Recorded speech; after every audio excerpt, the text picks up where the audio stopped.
Hey guys, welcome back to Overtakes. This is Kel, And this is Misfit. and tonight we are joined with the one and only Ramases and LoBosco. They are joining us tonight because, you guys have seen the internet in the past couple of days. That's why you're here. All of the craziness that's going on with the 222 lock for the stage for the Overwatch League and the game itself. There's been player movement. There's been news on the new season format for next year. So we have a lot to talk about. And new hero teases as well. So lots of stuff to talk about tonight. So let's just dive into it. First is going to be player movement. Big thing is the Guangzhou charge, pretty much trading. I never understood. Is it KYB or Kyb? Kib. It's Kib. Kib. Yeah. Okay. And Fraggy. Or basically trading Kib for Fraggy. those two for Fraggy. Or that, yeah, that transaction. And then they also picked up Bishu. So a lot of interaction or moving around with that. So, LoBosco, what do you think of this transaction? I think it's an interesting one because where does Kib really fit in for the Philadelphia Fusion? I mean, the only spot is something that Ramses was very adamant about is the Roadhog. You can't see me right now, but I'm raising my hand. It's Roadhog. So like there's the Roadhog, and that's about it. But like for Fraggy, even that one, maybe he plays for the charge. It just more seems like a swap that maybe for the future can end up being better for both of these teams because you're talking about two teams who are in a really tough spot as far as like where they're positioned as far as the standings go for the playoffs, where you changing up things may not be the best way because if you go on a losing streak, you're probably out of playoffs and out of the play-in games. So it's a really, really sort of an interesting one. And as far as who it benefits the most, I guess it benefits. I don't know. Maybe benefits the charge the most because now you have a pretty strong Reinhardt player. Yeah, I do think that it's a good way for them to go as far as, I mean, Fraggy wasn't doing anything. He was literally sitting on the bench. He hasn't played a second this year, so it's worth giving them a shot because Rio has been at times. Like there's times where he's looked really good, and then there's times where he's not been great. So like Almost like Fraggy. yeah. Almost like Fraggy. Very similar, but I think, unfortunately, it's about 2 stages too late for this move to really be effective. Because if they'd have made this for maybe going into stage 2, I think it would have been a much bigger impact when there was a lot of Rhine play. Because even in the last stage, we really saw the Rhine play disappear, and now even less. I feel like we're going to see even less Rhine. Well, one thing is, Shu's going to have his work cut out for him if he's playing Winston. That's for sure. But I think picking up Bishu was kind of a good thing. He's kind of a leader. The off-tank role with the new 222 lock, which obviously we're going to dive into a lot more. There's no more DPS guy jumping to Zarya or the flex support playing Roadhog. It's all on these guys. So it's what their hero pool's about. I think he has a decent enough hero pool where you're going to see a lot more of him. But Kib, I think he's just like kind of an insurance plan, maybe, for Philly. If they want I don't see any, in my mind, in a 2-2-2, I don't see any scenario where EQO and Carpe are not in there. Unless he's playing Roadhog. Well, and that's where it makes sense to have him on the Roadhog, right? Yeah. I think he's definitely going to be a better Roadhog than. Well, I hate to say definitely. I think he's a better Roadhog than Poco. I think you at least put him in with Sato. Yeah. The Guangzhou trades though are weird because, like, from what we've been hearing, Guangzhou is of the new expansion teams, like among the Chinese fan base, seems to be like the most popular one. Like we saw, we saw them do this big like screening event in a mall, and they had a bunch of people come. But they also make these very interesting like plays for like Western fans as well. It's like why they signed Kib in the first place. Like right out of World Cup, they picked up Kib, and then like we looked at that roster and we were like, I mean, Kib's good, but like you already have Happy, you have Eileen, you had Nero. And it seems similar with Bishu as well. Like Bishu's going to be a solid diva, and I think he'll start over Hoppa, but it's just like it's interesting to see like them kind of going for these more Western players when you have a lot of like very good Korean ones out there as well. Yeah. They only have 2 Western players though when you think about it. And I think one of the things that makes Bishu important too is when you think about what he brings to the table as somebody who's bilingual. So now you have somebody who makes communication between Nero and the rest of the team a little bit easier, because if Nero's trying, maybe there's something that Nero's not getting across that Bishu can explain for him or something like that. That's not a bad thing to have. No, when it's you're not. talking about trying to make split-second decisions, So I think in those sort of ways, it's not a bad thing to have, even when you're talking about in meetings and everything else. They probably have a translator of some kind for that team. When you think you have people who speak Chinese, people who speak Korean, and then people who speak English. So having another translator who's also a player, not necessarily a bad thing for this team. Oh, for sure. No, not at all. I think that's one of the things, probably one of the reasons why they picked him up in the first place. I mean, because Hoppa's really versatile, but I mean, he's not with the lock. He can't jump on a tracer. So I really don't remember how his other heroes were, like as far as the flex tanks were. Because did he really even play Roadhog or anything like that from last year? I don't really remember. For Bishu? I think Boombox. Yeah, it was Boombox. Boombox Yeah, is typically the Roadhog. Yeah. Yeah. Bishu kind of did a bunch of stuff because that was what the Gladiators do. So Right. All right, so let's move on to the other transaction that happened this week, and that is Izayaki going to Shanghai, which is it's an interesting move, and I'm curious to see, like, what do you think about this, Ramses?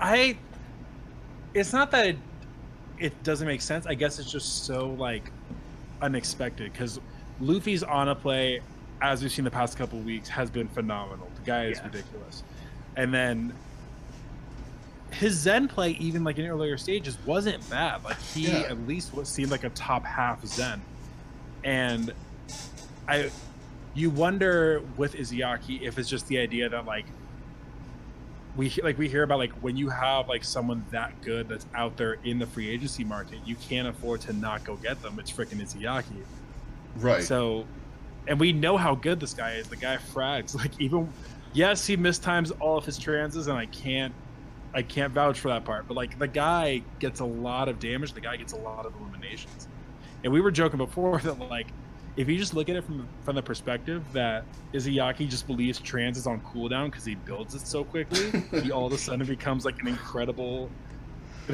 Zen because he's just doing trans like every like 50 seconds, but at the wrong 50 seconds. Right. He's doing it. It'll just be. Go ahead. Oh no, I'm just saying it'll just be interesting to see where they play them. Like is like I think they maybe switch between the two, but I think Luffy still ends up winning out at the end of the day, especially because he's been part of this core for so long.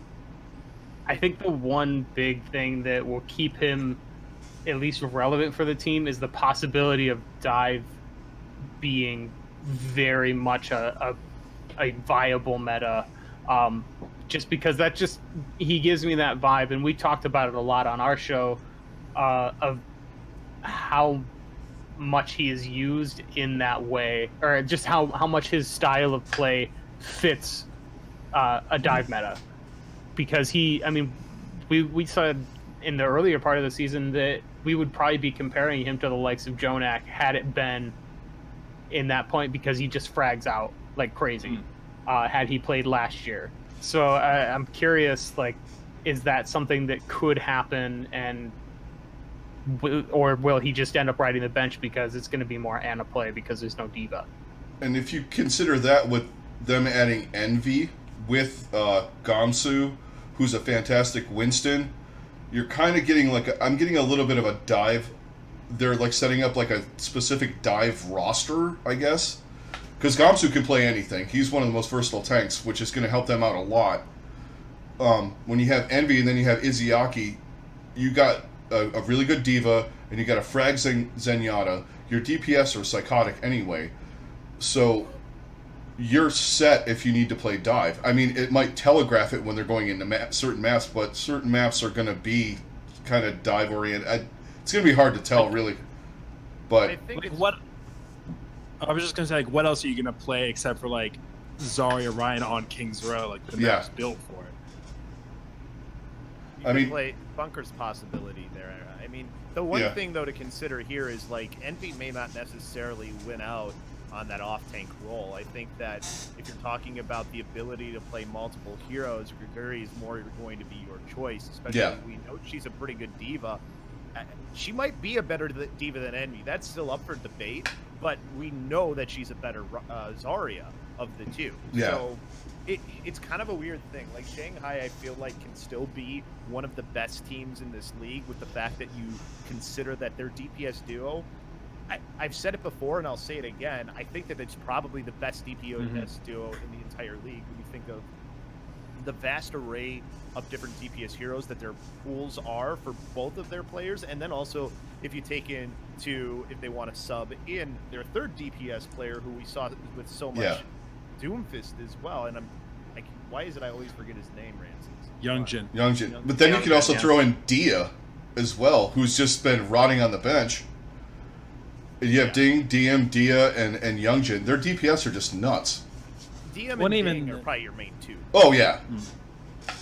Well, Youngjin, there's a high possibility Youngjin comes in if they're going to do Orisa Hog. Like, at this point, I don't think there's anything to stop us from thinking he's the best Roadhog on that team either. Yeah, so that's like the other thing too. So you have a couple of different possibilities that might end up happening for this team. It's just about what's going to work, what map it is. But the support, if there was the biggest questions for Shanghai seem to be the off-tank role, and then, you know, there's still some questions maybe with the supports as well. So throwing somebody who's so talented like Izayaki into the mix, it's not going to hurt anything. No, it's not.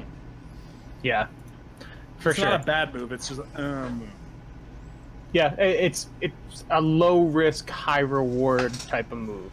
So why One not? thing really quickly to point out about that move, and then also the Fraggy move and the Kip move. These are maybe not necessarily moves too that are going to pay dividends now, but all of these moves can pay dividends later. These are good future moves potentially for all three teams that we've talked about who have acquired new players through trade. Absolutely.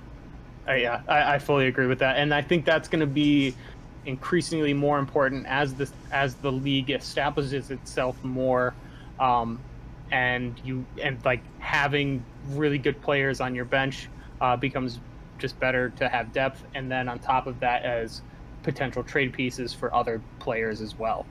Well, and also with the lock, they're defined roles now where you're not going to have people rotting on the bench necessarily.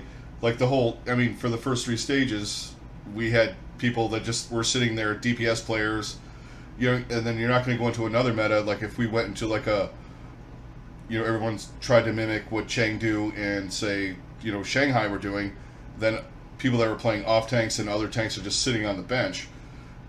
It kind of is ensuring, and if you got backups now, if you like picking up Izayaki now is smart. Getting all these players, you're fixing your bench, but you're also what they can do, so you can actually get more specialized. The further we go into this with the 2-2-2 lock, I think, you can have guys grind certain heroes because they know their damage. You're playing damage, so focus on these 3 projectile heroes, and when the meta or the maps that we get coming in are dictated. It's kind of like specializing like baseball or a different sport. You bring certain guys in like left-handed pitchers or whatever, but like with maps, it just.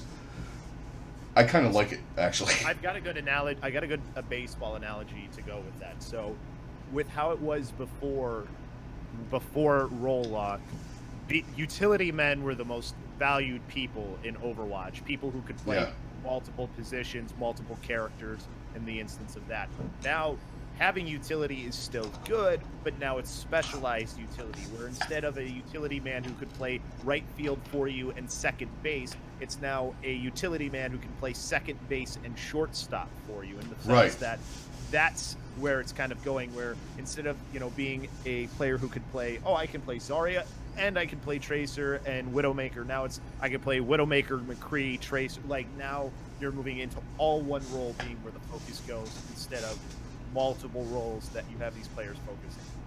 And I do think that is the best part of it in terms of health for the league. But we're definitely going to talk a little bit more about that. But we want to talk a little bit more, a little bit about the other news that came out this week, right before the 222 announcement, and that is the format and the homestands and everything that they're going to be doing in the 2020 season.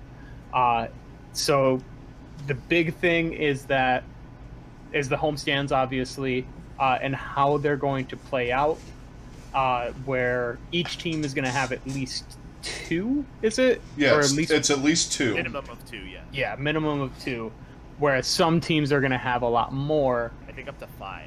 Yeah, 5 Yeah. is the max. And then also the abolition, or however you want to say it, of stage playoffs, and then so that kind of, and just the formatting of not having the breaks that we did either. So every single weekend we're going to be getting games. So a whole lot to unpack there. Let's start with how are you guys feeling about this, LoBosco? I mean, we knew this was always coming.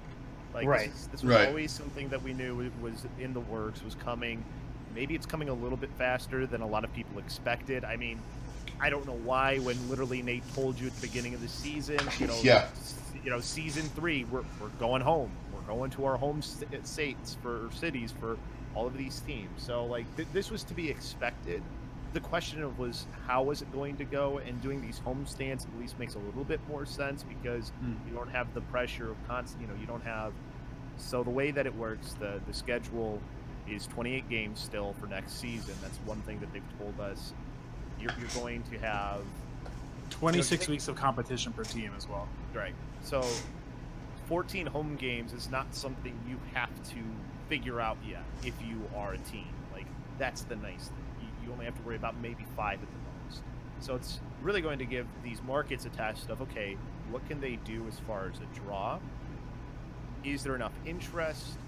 It's a good sort of like preliminary thing, because there's going to be a lot of travel that these teams need to do, especially certain teams. So figuring out logistics, this is like the first step in doing that. I think it's a good step forward. Yeah, I think. Go ahead. I think it's just a really good kind of stepping stone, and similar to how a lot of people thought it would be. I think it's a little more,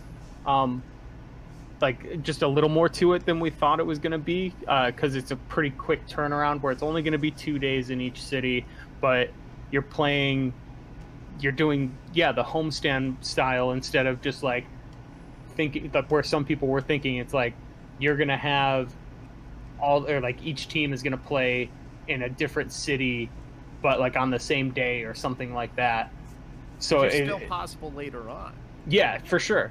But yeah, I think so this too. format definitely lends better to like you said, having that, like, gauging interest in those areas and figuring out like where you're going to get the best turnout, and just overall like how much interest is there from the general public, at least, to like fill these arenas on a consistent basis. And is that also going to contribute to more viewership at home?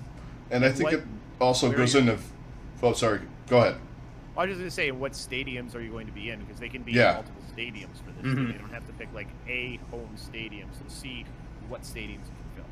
Yeah. Because I think Florida they're going to multiple areas, because they're like, I know they were talking Orlando and Miami, and probably they're going to go on Tampa. I haven't heard all the logistics of what they're doing or how many home games they have, but I think it's a good way to see, what kind of arena you need for your team too.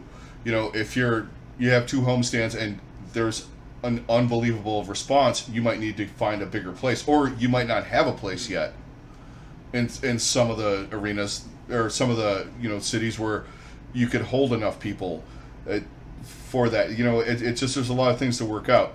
The only thing I would worry about is I would be a little if I'm like certain things, like Dallas gets 5 home games or 5 homestands. That's 10 games with that crazy crowd.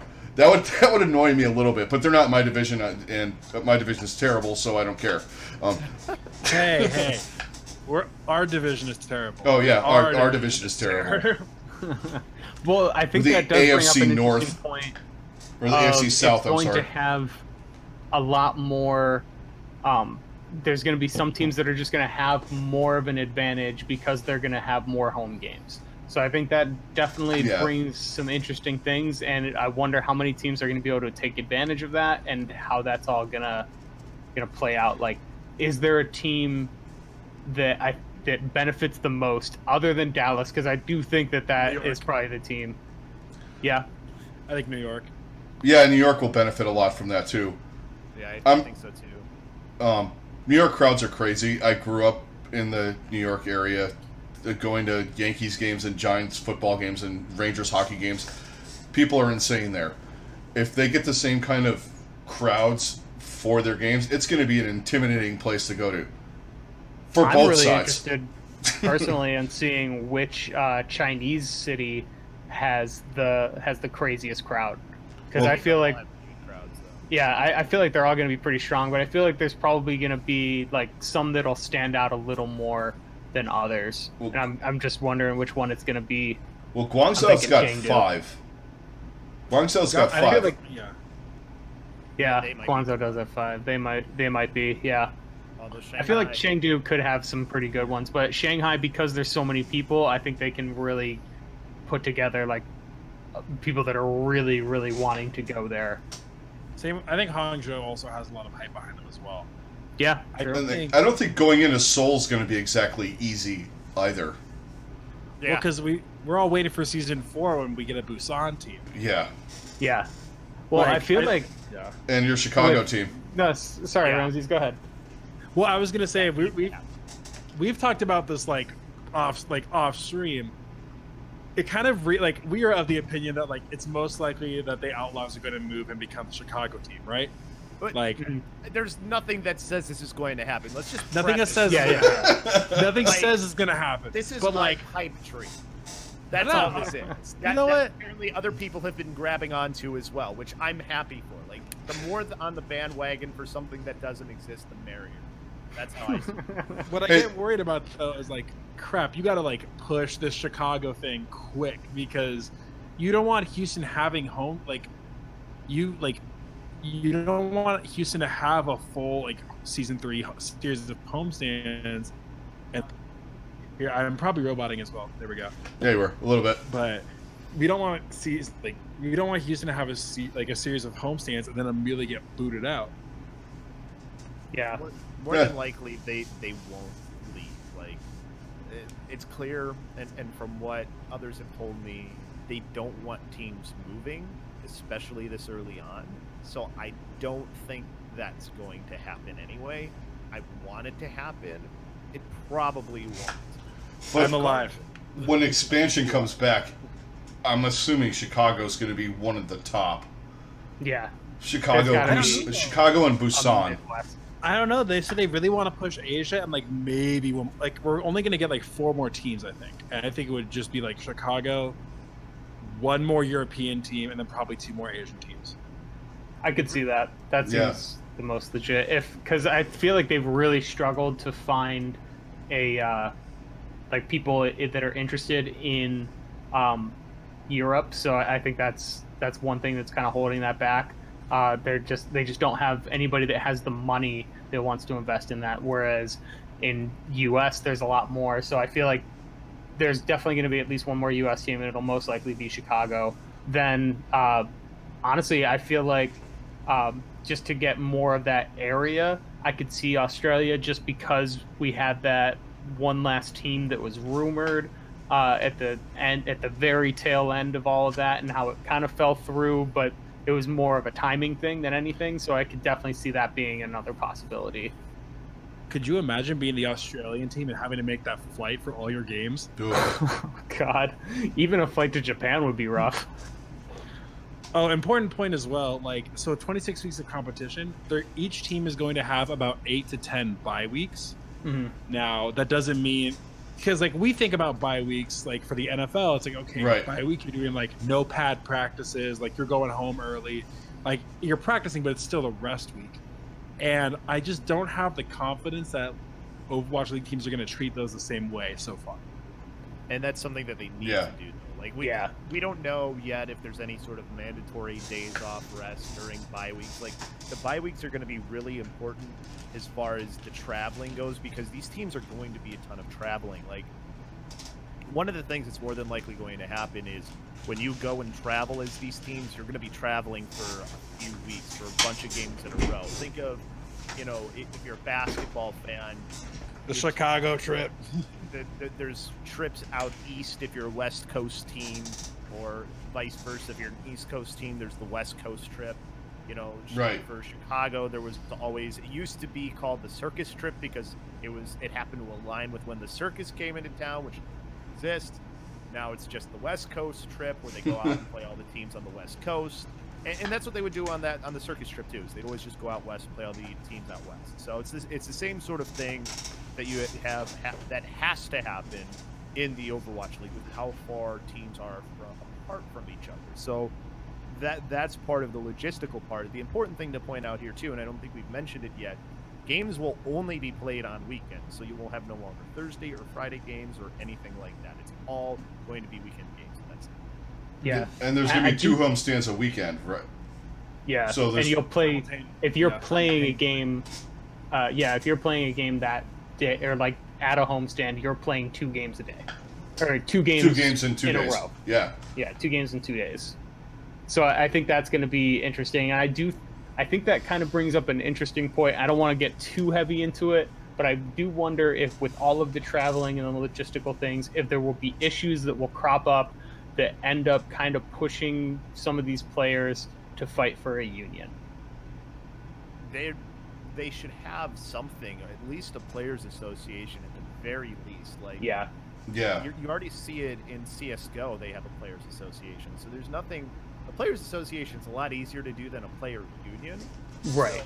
So, at the very least, they could try pushing for something like that, and it would make a lot of sense to have something of that sort. Like the players need some sort of representation, especially with how this is going to go on. So their health is going to be very important, and just staff too. It's not going to be easy on staff with all the travel. Yeah, absolutely. And I do think it is going to be kind of the catalyst that pushes them to finally do that. And honestly, it's probably not even going to be a fight. Like I use the word fight, and it's really not going to be, because the league is like, yeah, we're fine with it. We encourage them to do it, but they have to do it. And that's really the biggest key, is the players have to be the ones that take charge and be like, okay, we are starting an association, or we're starting a union, whichever. Probably an association, that would make the most sense. But yeah, the players have to be the ones that start it. And it could always lead to a union too if they do a players association. That's Absolutely. Like the first step. Right.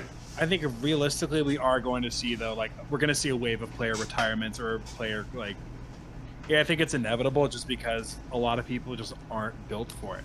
Yes, and some of the OGs are, probably going to start, because some of the guys are getting up there. I don't think that some of them want to travel. I mean, they've spent the last 2 years in LA.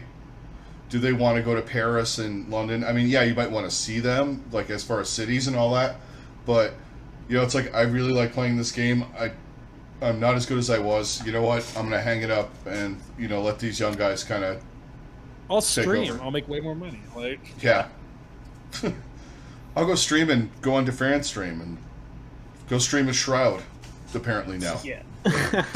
And I think this is definitely going to be an ongoing discussion, especially when it comes to August, when the full schedule is released. I think we'll end up probably doing a whole nother thing on that. So let's dive into the meat of our news for the week, and that is the 2-2-2 lock going in for stage 4, and then also being implemented into the game itself. So anyone want to jump in on their general thoughts on 2-2-2? I've liked it so far. I already have placed for all 3 of my roles, and I thought it was enjoyable. I didn't there was times where I just lost just every single game in a row, which whatever, but it never felt the way it did with certain games. You know, you were never like, why Lost do I in have, Spawn. Why do I have 4 DPS players and nobody playing, you know, a support of any kind? You know, like there was nothing like that, which was nice. So for me, I'm already enjoying it from a personal level. For the league itself, I think that it's good as well. It keeps people away from goats because a lot of people hate goats.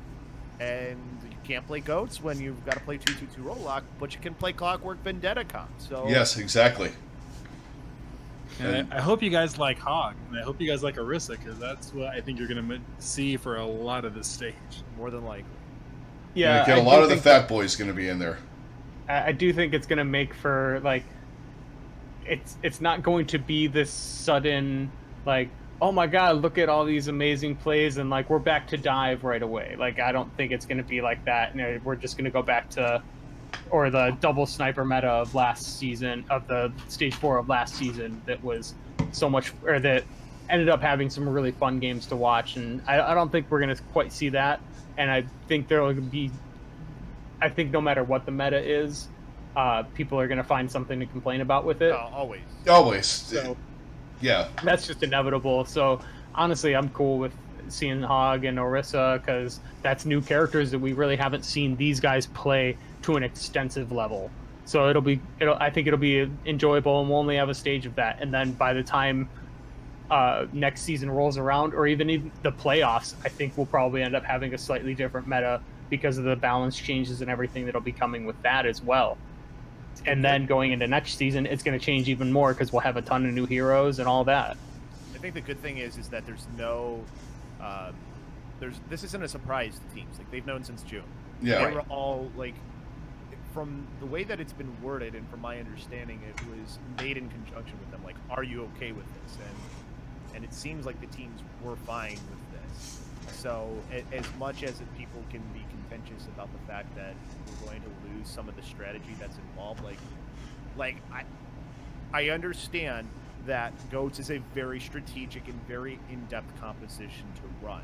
It's very hard to get people to understand why it is, how it is, and to articulate that during a game that's happening so fast, though. So on one hand, I get the feeling of loss that some of the coaches are feeling right now for that strategy being gone. But there's still a lot of strategy involved in 2-2-2, and now it just changes how this strategy has to be applied to the game. I think that's something that I hope that some of the people who are more for that strategic part of the game will understand, and that's kind of where we're at right now, is that some people are overreacting one way or the other. And I do agree with that. I feel like at the same point, I remember when the rumors first started, there was a tweet that went out. I can't remember exactly who said it, but they stated that we may hate GOATs right now, but I fully believe that it is the best thing for this game right now, for the future of this game, because of how much it emphasizes teamwork and CP, I think. all of those things. Yeah, I'm pretty sure it was. And how that's going to help the game evolve in the future. And I fully agree with him, because I feel like if we see a dive meta again, it's going to be completely different play styles than we saw with the original dive meta. And it's just going to be that much more tight-knit because of how much emphasis has been in the past with those kinds of things. And also, So, you have different I think heroes. it could be good for it. You have different heroes that you could run in a dive meta, too. You can run Winston Ball, instead of Winston Diva.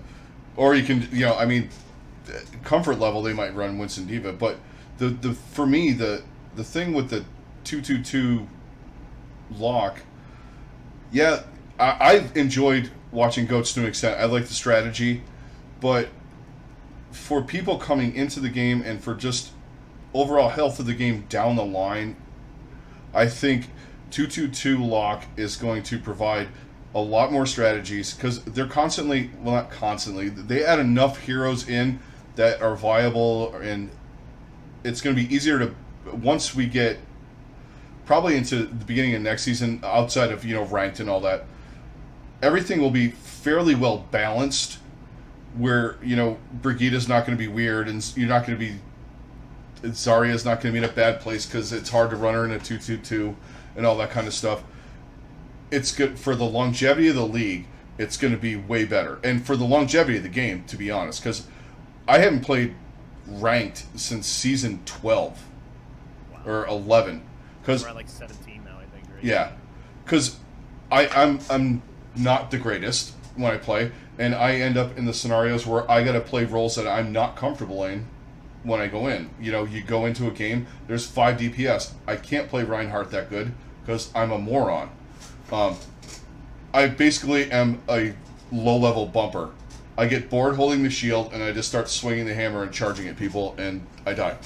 Because, well, there's no healers on my team, so no one's helping me.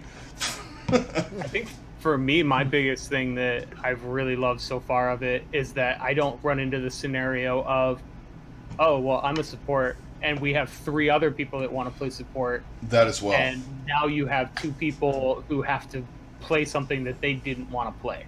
Yeah, that was always something that was super difficult about the game, because you would run into those sort of scenarios where you had too many people that were all one role, and like they could never really balance that as far as the way they made matchmaking go. Mm-hmm. So this forces that in, and I think a good point about Brigitte is she doesn't really work that well as far as 2 supports. You know, she was always a good 3rd support. So the fact that you can't do that anymore, that's what has caused them now to change Brigitte. Like, she is a completely different hero almost now when you play with role queue. If you're playing on BTR, I actually think she's more fun to play now than she ever was. Like, because you're still kind of being that brawly type out in the front line with a Reinhardt or whatever. So like I still enjoy playing her. I enjoy playing her now more than I ever have, especially like whip shot is faster, so that's fun to do. You guys heard it here. He likes Brigitte, all right? Yes. You heard it. We have audio evidence of it. I mean, I never said I disliked her before anyway, so whatever. Like, yeah, I liked her before too. I liked the hero. I liked it when she came in. I don't like where it went, kind of, but right. I understand them utilizing the utility of the hero. I like the whip. I like the speed of that whip shot because I was actually screwing around with it. I was like, whoa, okay. This actually feels way better. Yeah, I mean, it felt good before, but yeah. Now it's just like, it's pretty ridiculous now. But you don't do the same damage. You don't have the same amount on your shield. Like, they've done things to change her into more of a support than a damage dealer. Like, you're not going to put up 10,000 damage on Brigitte anymore. Like, that's just, it's impossible. Like, so that's a good, quality of life change to her. But other heroes are going to need this too. There are heroes, Reinhardt, for example.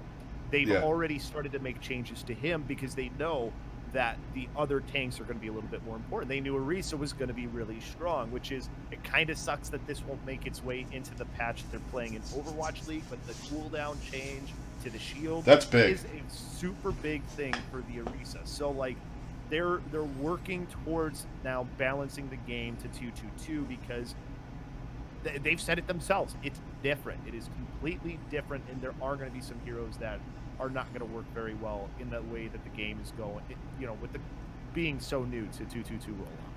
Yeah, the Boscos had to hear me complain about this for the past couple days, but it's part of it is also that it forces you to actually learn how to play your role in the way you're supposed to. I'm like you, Misfit. I'm a Ryan one trick at this point, even where that's probably the only hero I feel like I'm decent at. But I have gone from just kind of doing what I normally do and kind of just brawling to crap. I actually have to be a tank. I have to go out there and shield my team and build make space and push.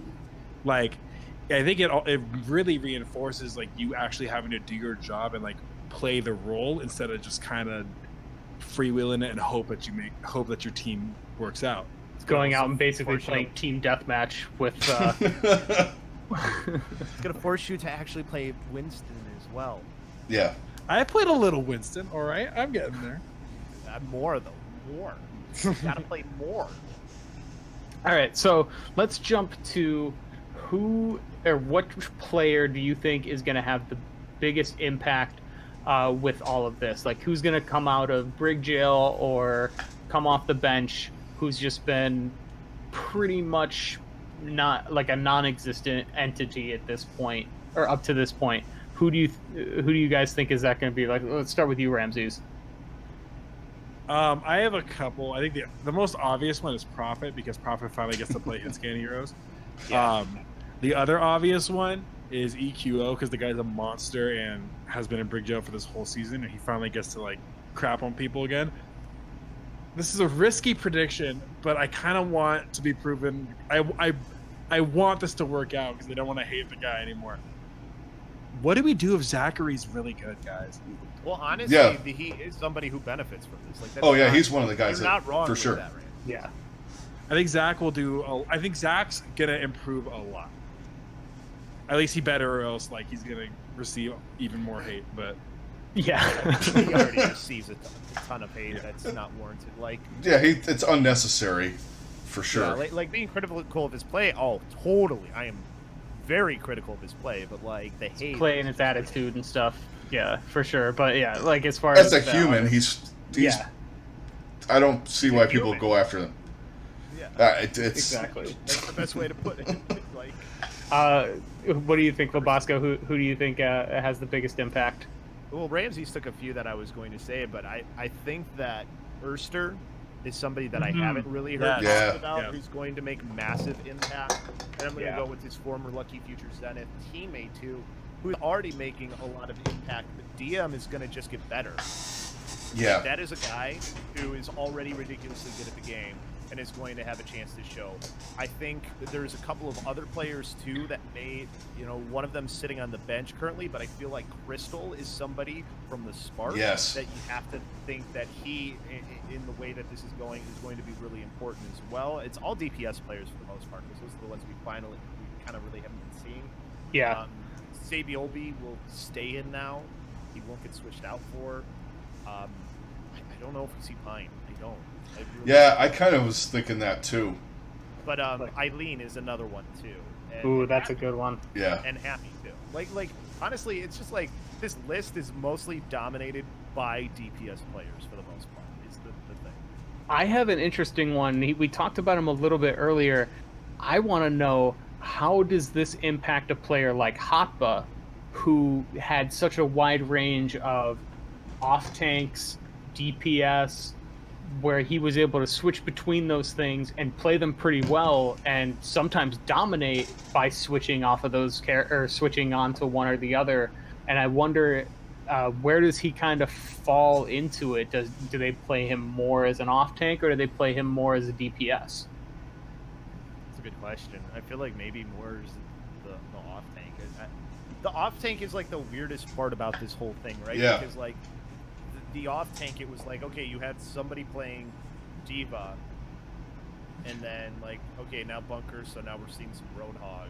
Zarya was played by your DPS, so like, which off tanks are going to be the ones that end up doing the best? Like, it could be some of these people that we see on the bench, like, we already talked about her a little bit earlier, but Grigori on Shanghai honestly could end up being it, because she's maybe the most versatile off tank that they have on the team. Like, I guess it depends on how you weigh it in those sort of senses. So I'm really curious to see how this ends up going, because it really could go in a way that the off tank could be the position that changes the most. Excuse me. Yeah, I could definitely, especially with the changes to Diva as well, because you're going to lose, like, you're just not going to get the kind of play out of a guy like Poco that you would with Diva, because that he has been a specialist. Same with a guy like Note.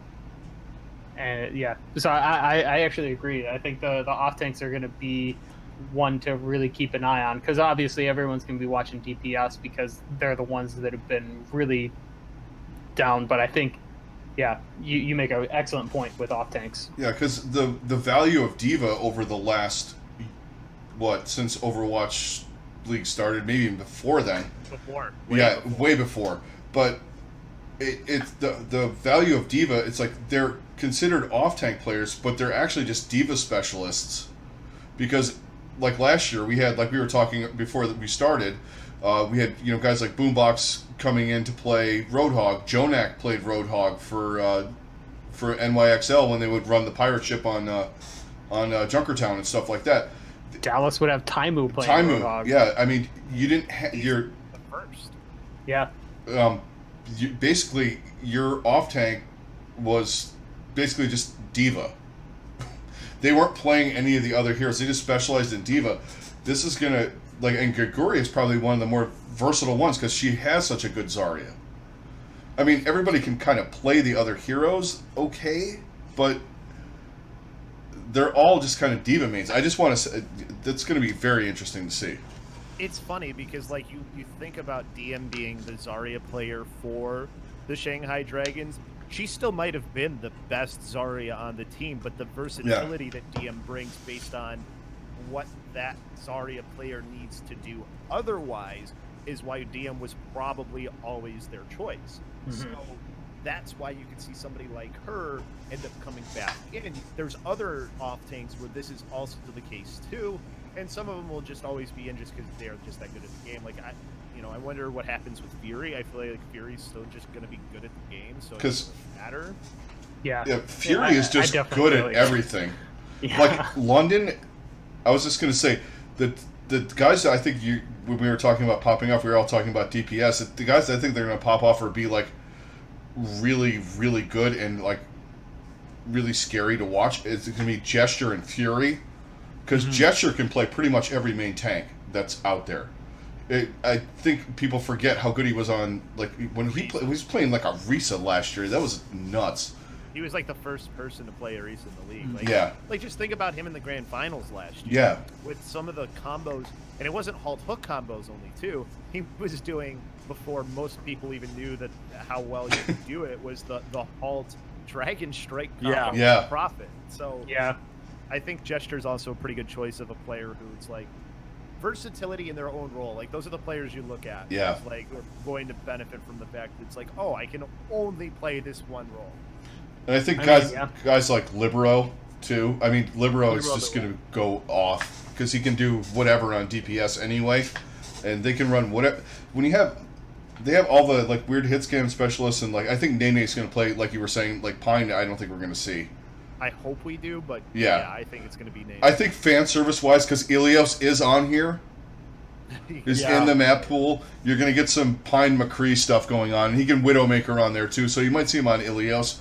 Well, that's something that we haven't really factored in yet too much, is the McCree changes. So if McCree does become a pretty dominant one, there is a possibility we might see a Pine in a few more situations with those McCree changes coming in, because we didn't see that in Stage 3.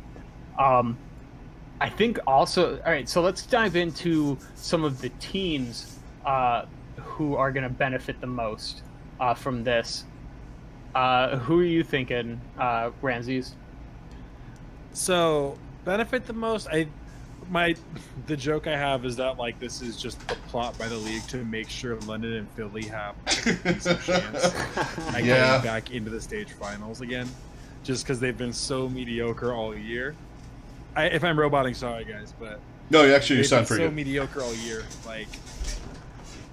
It's Blizzard's like one last chance to probably get them into the finals.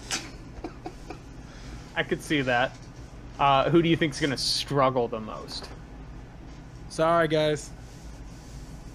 That's a good question of who is going to struggle the most. Honestly, I feel like this is a benefit for most teams. You know, maybe it's really hard to pick one that's going to be like extremely, like, having an extremely hard time. I feel like for me, it's easier to pick teams that are going to do well than it is to pick teams that are going to be bad. Because, like, a team like Florida, I feel like, benefits from this. Yeah. What were you going to say, Ramses? Sorry about that. You can blame the wonders of Cox Digital Cable for me going in and out of the stream like a billion times. That's fine. Hey, we almost didn't have this because I had no internet when I got home from work, so... Thanks, so that's Cox. right, Atlanta. I hate you. I hate you and your prime sponsor, all right? I think the joke is that, like, this is like Blizzard's last chip to try and get Philly and London back into the finals again. Every time, dude. Every time I'm about to talk, it freaking dies. But no, you're good. You're good. No, this is this is the last chance to get Philly and London back into the finals to see if they can make another run at it. Right. I think they do well. I think, there's a couple teams that have solo carry potential with people like Urser, with people like Saya Player, like, that have a good shot at getting in. For teams that, like, do worse, if anything, That's what I think more about. Is I think that realistically, I think Valiant slips a little bit. Yeah, I was thinking that too. I think Valiant just does not have the strength in DPS. Yeah. Sorry about that. Oh, that was thinking the same thing. Their DPS is okay, but with some of the teams that they're going to be going up against, they're just better. I think Vancouver might struggle initially, like they might lose a game before they got back into the flow. Yeah, I don't think so. I think it's more of a getting. Dominate still. I think they'll dominate. Acclimated. But, yeah, it's the acclimation back. All right, here we are playing this meta again. I think Houston might struggle a bit, actually. Actually, that's a team I was thinking that people are really high on, because that's always been the key with Houston is when there's a new change to things in general, like new characters being played that aren't normally being played by them, they struggle a lot. Even when they were at their peak last year, that is something that kind of showed in like the crack in their armor initially, that they struggle to adapt. So I think that they're going to struggle a lot in the first couple of weeks, honestly. Well, you think roster-wise too, like the problem that I have with Houston is like, okay, like Dante and Linkser are like great, and then Jake is like pretty good. You can only run 2 of them. Yeah, and like you need to run Linkser because he's your solo carry. So like Dante has the better hero pool and the higher skill ceiling, but Jake's your team captain and your shot caller. And on top of that, who do you run at off tank? That's the biggest issue for you guys, I think, is the off tank. Because I love Cool Man. Yeah, he's my boy, but we got nothing. You have one of the most versatile main tanks, though, because I think Muma can play anything that the meta throws at him. Because he's really good on Orisa. He can play ball if necessary. He can play Winston and Reinhardt at a high level. It's the off tank that's frightening to me with your team, for sure. I think there is a world that we live in with a couple other teams as well. I think Shanghai comes to mind. I think Philly comes to mind, where we're going to see teams run 3 DPS players with one of them as their primary as their off tank, just consistently. Like playing a Roadhog or something. Or playing a Roadhog. Maybe a D.Va. Wrecking Ball. A DPS player could probably pick up a Wrecking Ball once you get the mechanics of like the swinging and all that stuff down. Especially someone that plays Tracer. Because you can do that annoying, back and forth around, clean up stuff, just be all the pestering. Yeah. I think 2 teams that come to mind, thinking about it a little bit more, Chengdu is potentially a team that could struggle with this when you think about how they've always had to run some wacky compositions.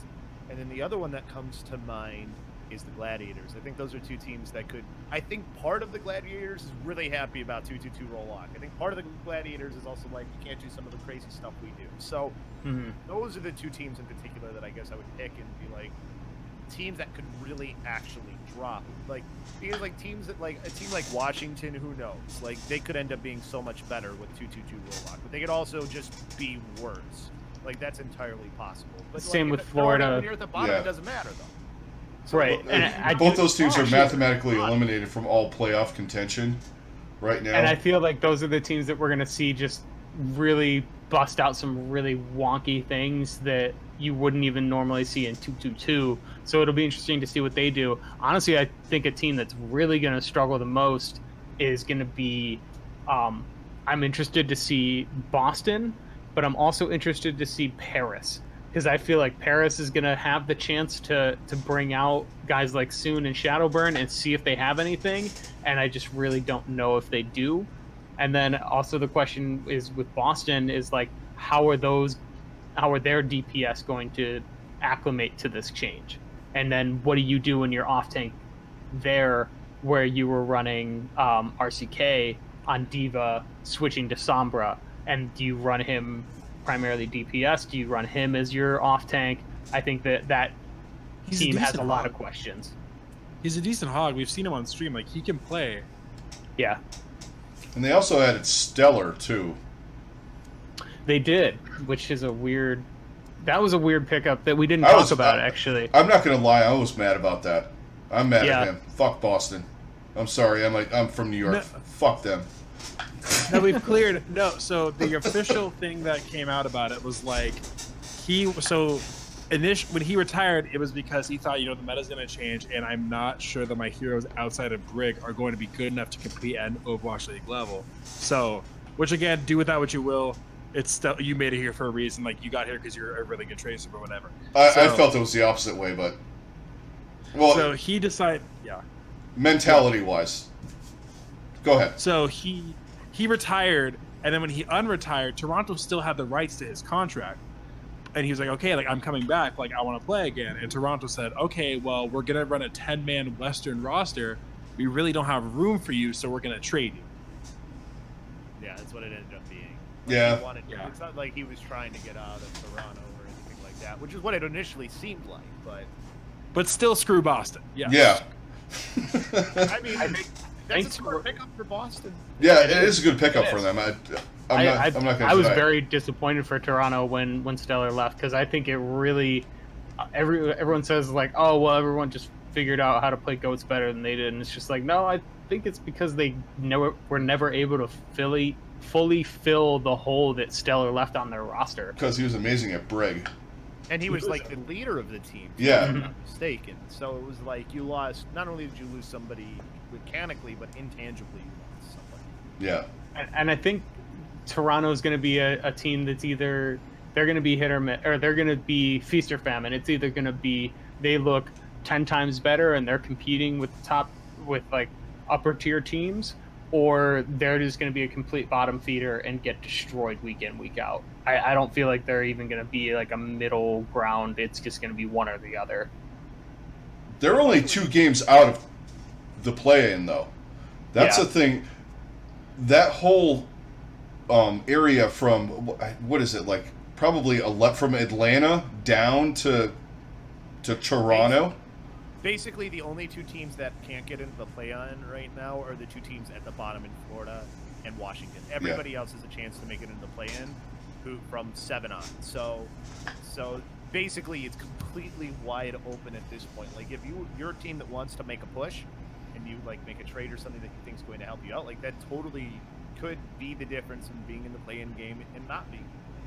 Like that is completely something that teams should be considering. And if you make it into the play-in, you have a chance to get into the playoffs. Yeah. So, like, especially with the meta change, like teams may go all in with the fact thinking that, hey, we can win this all. Like, I think that's definitely a possibility. Yeah, and I think some teams might get a little overconfident too, like the teams we've been talking about a lot, where London and Philadelphia, they might be like, yeah, okay, this is our thing, and they think they're just going to go in and mash everybody. I worry about that too. Sometimes, like it's like, okay, London can do this, but they have these times where they're really cocky and they get their ass beat. Like last year it happened a couple times where you go into a match, not like New York can actually, because they're in the Atlantic, and they literally can sandbag the whole stage and still win the division. So Monty can be right this time. They literally could play Pine at main tank if they wanted to, and it wouldn't matter. The Atlantic's just bad. It just is. Yeah. I don't know if it'll be bad next year, though. Because I know everyone's saying, well, the Atlantic South. Everyone's bragging on it, but you don't know what's going to happen in the next year. Right. Well, I think also, it's not like football where it's just like, it's very rare for you to turn over half your roster. In this league, like, I could absolutely see some of these teams turning over most of their rosters. I mean, it happened last year with some teams, and then especially with the lack of new teams coming in, I think that is going to increase the amount of player movement going into next season. So I think that's still very much up in the air. But also with what Ramsey was saying earlier about New York or London and Philly becoming better with this meta, I think that also ups the ante in the Atlantic division. New York definitely becomes better. I think that's something Yeah. that is a for sure. Oh, for sure. So But it just makes it a little more interesting to have those teams be good as well. yeah. Oh, for sure. I'm interested to see what San Francisco actually runs. Yes. That's the biggest question with San Francisco is like, I feel like they can still be one of the best teams, if not the best team, in a 2-2-2 Roblox too. Yeah. So I mean, seeing Well, yeah. Sinatra have to actually play DPS again will be awesome. I'm also really curious because you have guys on your team who are so good, like Architect and Striker. Like, do they see more playing time? Like we saw them, crazy enough, in the finals in one of the games for the stage finals. So like, Yeah. if you put them there, is that like a hint? Like, hey, we're going to see these guys again. Like Well, I then- don't know. Do you see a guy like Rascal staying on as more of a DP or as more of a Support? healer? Does he go? It's possible, especially with how good he is on the Baptiste. Like, Yeah. and if you're playing bunker, like, Yeah. why wouldn't you put your best Baptiste player in for your bunker composition? Like, Baptiste is still a hero who isn't figured out. So Hmm. when you have somebody at the forefront of it, I think of like Mickey last year on Brigitte. Like, I don't know, man. Like, you kind of can still roll with it. Well, and also, I mean, Rascal could actually be your specialist because you can switch between maps. So Yeah. maybe if you want his Baptiste in for, when you're running bunker, say like on Anubis or something like that, for an example, you can put him in as a support, but, the next map, maybe you want him for his Genji. I mean, it's hard to do that with, when you have someone like Architect who's good on Genji and Pharah, but, you can put him in different spots. Maybe he's good on Roadhog too, You don't know. I mean, at certain maps you might see Sinatra sub in for Choi Hyobin and plays Zarya. Alarm's 18 now too. So Oh like, yeah, that's true. sign. Not that they're going to sign him. I don't think he can play this season at all because I think it was like at the 18 before stage. Stage or something. 3, yeah, I think it was beginning of Probably. stage 3. But regardless of that, like in the future, like Alarm and Moth is your support duo is pretty darn good if that's the way. Yeah. Like we Yeah. don't know who's gonna pick him up. Like somebody else could pick him up before then. But I feel like San Francisco makes the most sense. Like as a place where you want him, or maybe he'll end up in Philly. I don't know. Yeah, that'll definitely be interesting. I mean, there's so many different possibilities now, with things being more set in their roles and kind of emphasizing. I think that's going to be the biggest thing is how much it's going to emphasize these guys trying to learn more in that same hero pool of like trying to learn just the like kind of going back to that point where it's just like, okay, I'm going to learn all the off tanks instead of just Diva, or I'm going to learn all the hit scan that I can, or I'm going to learn all of the projectile that I can. So I think that's going to be interesting to see how players develop those skills and which things they're going to emphasize more. And the meta's not going to dictate what happens like we had with GOATs.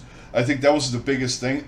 Like, I keep saying I didn't mind watching it, but from the player standpoint, it's more stable if you know that you're, for your entire career, okay, I want to specialize in being a DPS player. And then all of a sudden you get thrown into Zarya. It's an ease of mind thing. Yeah. And it's also, even like the grind. You can grind those heroes and, be good at it. I mean, yeah, like it's like in football, a wide receiver doesn't get called on to play quarterback very often. You know what I mean? I mean, unless, it was 5 years ago and people were running the Wildcat. But, you know what I mean? It's one of those things where that's kind of like the way that GOATS meta pulled like these. You had to pull your DPS players into a different role that they weren't necessarily comfortable on. But I liked where it's going with this. So especially like in the future, like people that are like playing on ladder now that are just getting into the game that could be into the Overwatch League, they know where they want to go, and they can kind of stay. Antoine Randall L. Nice call there, Trenchfoot. What's his name on New England as well? Edelman. Edelman. There's a bunch of wide receivers who were quarterbacks or vice versa. Yeah, but it was just like a weird analogy. I don't even know where I was going with that. a person that's out of position. But I think it's going to do a lot of service for the league, at least from my standpoint, down the road when, DPS players are playing DPS. It just keeps it nice and locked in there. And I think teams are going to have to aren't going to have to like do weird adjustments like they had to do with GOATs, or like when it started to shift towards the ball and all the DPS players, kind of things. It just makes it more stable. I like the stability of that. Absolutely. All right, so a lot of interesting discussion. I feel like we could spend another 2 days, hours talking about all this, but a lot of really amazing things that are going to be happening with this game and the league over the next couple of months and the next year and all of that. So, yeah, tons of stuff to keep looking out for, guys. Just want to thank Ramases and LoBosco for joining us tonight. Do you guys want to plug anything before we wrap it up? Yeah, you can always join Ramases and I on our podcast, the Push the Point podcast, which just whatever podcasting device or whatever site you use, you can find us on. Your podcasting platform of choice. Yes, there you go. You're the one who always says that. So I wasn't sure if you were here or not because I'm still here. I never left. Because of peak hours, so you never know. Screw San Diego internet. I'll say it every time. Yeah, and he's like in the mountains too. It doesn't even help. Yeah. Well, in the mountains by San Diego, as in whatever. It's still Cox Digital Cable still sucks. But. I live in Illinois. Okay, we don't have hills here. We don't even have hills. Yeah, well, we're in Ohio. There aren't really many here either. We just have Ohio's shit infrastructure here. Yeah. Ohio, there's just a valley. But you can find us there at Push the Point, or Push Point Pod is at Push Point Pod, I should say it right, is our Twitter for that. Or you can find my Twitter at LoBosco, and you can always tweet me stupid questions there, and I have stupid answers. So, and I say stupid things. It's all stupid. It's great. And I'm on Twitter at Ramses_OW. And yeah, we have new episodes every Tuesday. I know we recorded ours earlier. Not today, but we recorded ours yesterday, so lots of stuff to talk about. We did, yeah. We had Briggsy Cakes, who's really, really big personality. I don't know what you would call it as far as she's a journalist. She's a cosplayer. She's a super fan, not self-described, but others have called her that. So yeah, she just loves Overwatch, so it's cool. She's a cool person. Lots of stuff going on. So yeah. Push the Point on your podcast provider and at PushPointPod for our show. Thanks for having us tonight, guys. Hey, not a problem. Thanks for joining us, guys. It was fun. Love talking to you guys. I love you guys' podcast too. I listen to it all the time. Thank you. Oh yeah, I put it out. Go ahead. I was saying, I promise next time we do this, I will not have robot voice. It happens, man. We'll try not to do it during your peak hours either. That probably how things. When would that be? I used to live on coasters. Yeah, well, right. That's what when we record on Mondays, we do 5 to 7, and usually it's just LoBosco and I, so my feed can hold just the two of us, but I still have to kill my camera half the time. All right, Misfit, you wanna do our outro?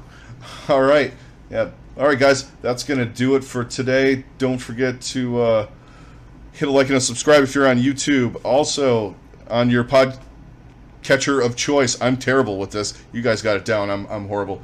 iTunes or Spotify or whatever you're listening to us on. Please hit a review of some sort. Other than Jake LUL. Thanks a lot for the trash bag comment. It's a running thing. It's the only comment we've gotten on our iTunes. And it's someone named Jake, so of course I figured it was one of the times where I was mashing on the Outlaws. But I mean, what else is there to do but bash on the Outlaws? Well, there's other things. I can mash on my team, but then I sound like a total jerk. But they made it to the playoffs for the last stage ever, so they got that going. Yeah, they did, and they can't take that away from us. No, exactly. That is true. One of the last stage finals competitors ever, unless they bring it back somewhere down the line. I mean, I was there live. Like Misfit, we talked about. Like you were part of the Twitter thread for this. I was the one that found it. Yeah, dude. I was there live with a sign teasing a co-host I'm on another podcast on with Al by the Numbers with the Overwatch League Network, roasting our friend Ednar about his supposed love for the Outlaws, and of course Misfit was the one who found it. I appreciate you, Misfit, for being one of 5 people to watch Watchpoint. Yeah, right. I liked Watchpoint last year more than I like this one. I miss Reinforced, but if it means that we didn't have to listen to Crumbs anymore, I'm okay with it. Yeah, I like Crumbs. Well, maybe I'm because I like him on the league desk. Okay, I should put it that way.